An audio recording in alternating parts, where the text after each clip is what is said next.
Good evening বন্ধুরা, এখানে আমি চলে এসেছি চাউমিনের রেসিপি নিয়ে। তো এখানে আলুগুলো ভেজে রেখেছি আর এখানে চাউমিন আছে। চাউমিনটা আমি সবটাই করব। আর এবার আমি মটরশুঁটি, পেঁয়াজ আর লঙ্কাগুলোকে একসাথে ভাজতে শুরু করেছি। এরপর এগুলো ভাজা হয়ে যাওয়ার পর এখানে আমি ডিম দিয়ে দিয়েছি। তো এখানে আমি 3টে ডিম দিয়েছি, অ্যাড করেছি 3টে ডিম। 3টে ডিমকে একসাথে ভাজবো। 3টে ডিম একসাথে এরকমভাবে নাড়াচাড়া করতে করতে এরকম ভাজা হয়ে গেছে। এবার এটাকে আরেকটু নেড়ে নিচ্ছি।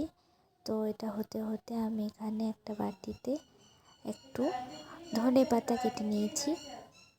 আর আমি কিছু ধনেপাতা এমনি কাঁচাও রেখেছি, মানে এমনি রেখেছি যদি কাজে লাগে তো।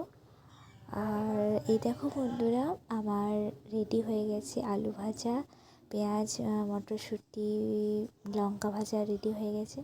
আর এখানে আমি একটা হাঁড়িতে চাউমিন আর জল সেদ্ধ করতে দিয়েছি, তার সাথে একটু তেল দিয়ে দিয়েছি যাতে না লেগে যায় চাউমিনটা।